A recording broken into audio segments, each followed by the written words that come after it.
sales data from 2011 to 2017. First, let's plot the data through time. Insert. We choose a blank template and then select the data.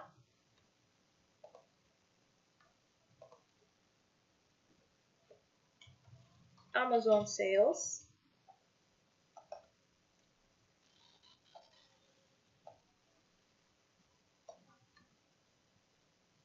And click OK.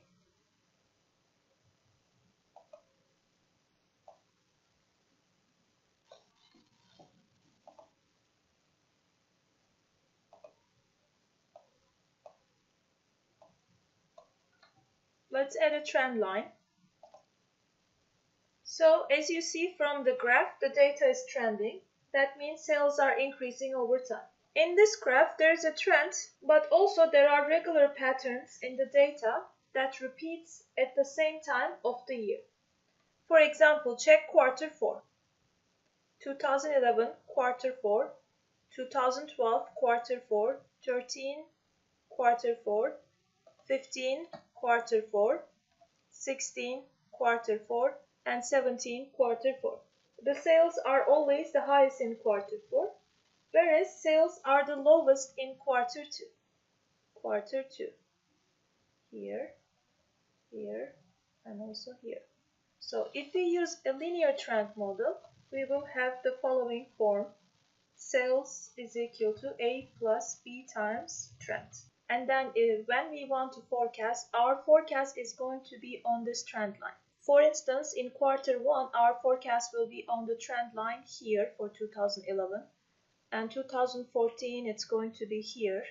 2012 quarter 1 is going to be here. And then 4 is going to be again on the trend line. So our forecast may be good for quarter 1, as you see, quarter 1. But it's not good for quarter 4 or quarter 2 or quarter 3 because of the deviations of the data on quarter 4. There's a peak, and dip, peak again. So in order to see the impact of these deviations from the trend line, we will use dummy variables. Next, I will create a trend variable by numbering each time period.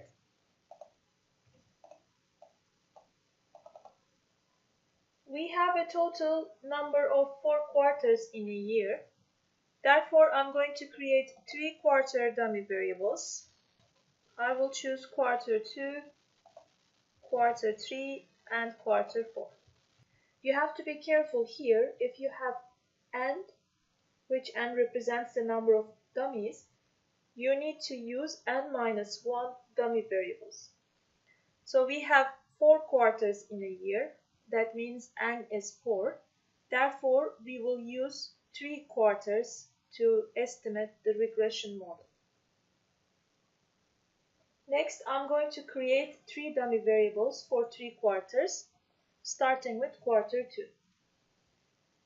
We put a 1 every time we see quarter 2. So for quarter 2, it's going to be like 0, 1, 0, 0. This is not too complicated. The reason is we have 1 for quarter 2 and 0 otherwise is because we want to see the impact of quarter 2 on sales. Let's say you are in 2013 quarter 2. If you don't use quarter 2 dummy, then you are going to forecast on the trend line. But if you include quarter 2, then you are going to see the impact of this deviation that repeats every quarter 2 for all years. For that reason, when you are forecasting the data in quarter 2, you will see the impact of the dummy quarter 2 by using 1 for quarter 2, 0 otherwise. And since this is going to stay the same for each year, we can actually copy-paste this. You have to be careful here with the 1s and 0s and make sure that you have 1 for quarter 2 and 0 for others. Next, I'm going to do the same thing for quarter 3 and quarter 4. quarter 3, the dummy is going to be 0 for quarter 1, quarter 2, and quarter 4, and it will be 1 for quarter 3. 0, 0, 1, and 0. Again, we can copy paste this for all years.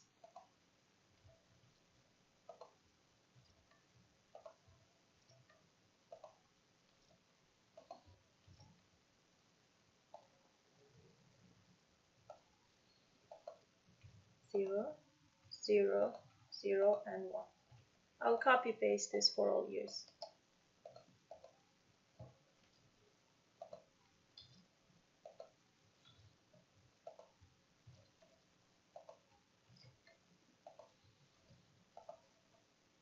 So our new regression equation looks like this. Sales is equal to A plus B times trend plus C times quarter 2 plus D times quarter 3 plus E times quarter 4. So this form of regression model is called multivariate regression model. The reason is simple. If you look at the first model, sales are dependent on only trend. There is only one variable on the right hand side. In multivariate regression model, sales are dependent on trend, quarter 2, quarter 3, and quarter 4 dummies. So you have 4 different variables on the right hand side. For that reason, we call this form as multivariate regression model. In this model, sales are dependent variable. The reason is simple, because sales are changing over time. Also, sales are changing based on which quarter of the sales you want to forecast or predict.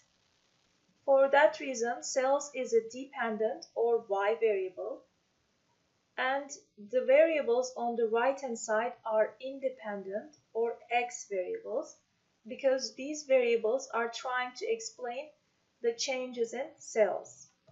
To run the regression, we go to the data analysis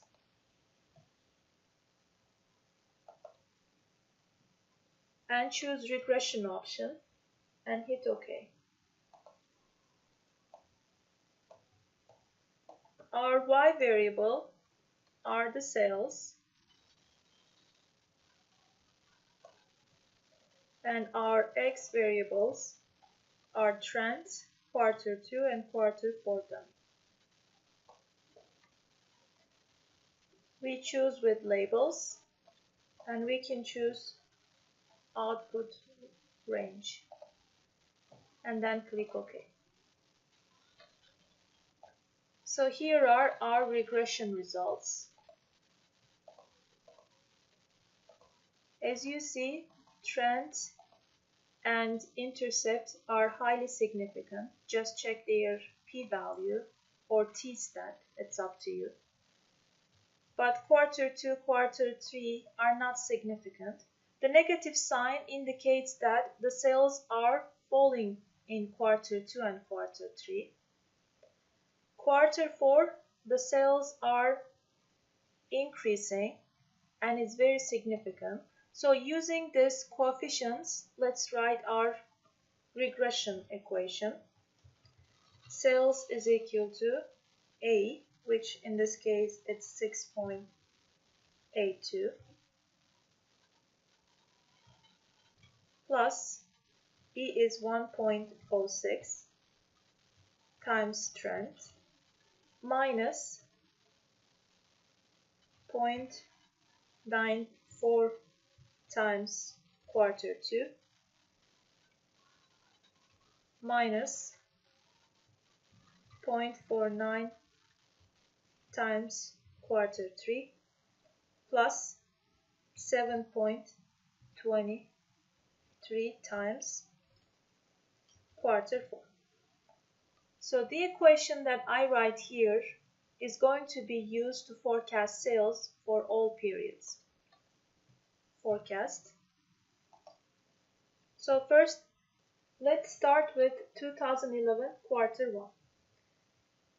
2011 quarter 1, the intercept is 6.82, and I write this.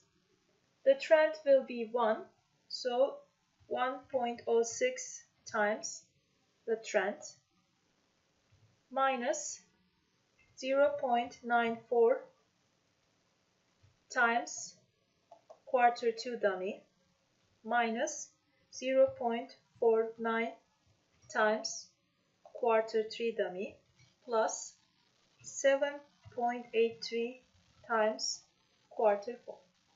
So as you realize, all dummies are 0. So if you plug zeros here, you will not see the impact of quarter 2, quarter 3, and quarter 4. And quarter 1 forecast is going to depend on intercept and the trend. For quarter 2, we have the intercept 6.82 plus 1.06 times the trend, in this time it's 2, minus 0.94 times 1 minus 0.49 times 0 plus 7.23 times 0. Now we have 0 for quarter 3 and quarter 4, so we can see the impact of quarter 2 when we predict the sales for quarter 2. This impact is negative, and it's obvious from the graph that sales are decreasing in quarter 2 and it's below the trend line. And for quarter 3, we have 6.82 intercept plus 1.06 times trend, this time it's 3, minus 0.94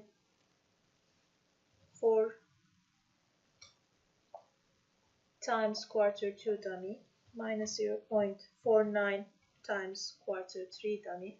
This time quarter 3 dummy takes the value of 1, plus 7.23 times quarter 4. And for quarter 4, 6.82 plus 1.06 times, now the trend variable is 4, minus 0.94 times quarter 2 dummy, minus 0.49 times quarter 3, plus 7.23 times quarter 1. Now I want you to see the numbers here. As you see here, the first quarter is 7.88, second quarter is 8, third quarter is 9.51. There is an increase in sales because the sales are increasing over time. But when you come to quarter 4, it gets the highest value. Just check the number, 18.29. And you can complete by just dragging down the formula.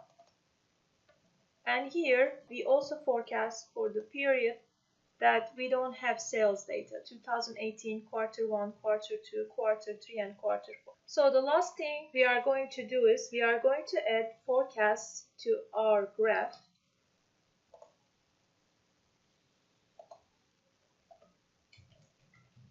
Forecast.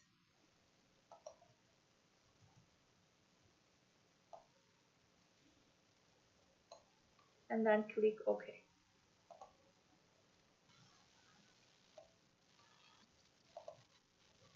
The trend line, or the first model, will forecast sales on that line.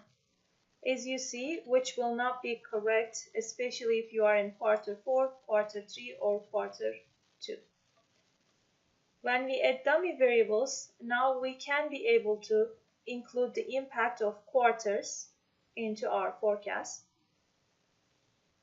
You can see that in quarter 4, our forecast also shifts. And in quarter 2 and quarter 3, it's below the trend line. That pattern can be used to forecast for future periods. So this is the end of the video. I hope this is going to help you to complete your project plus your assignments this week.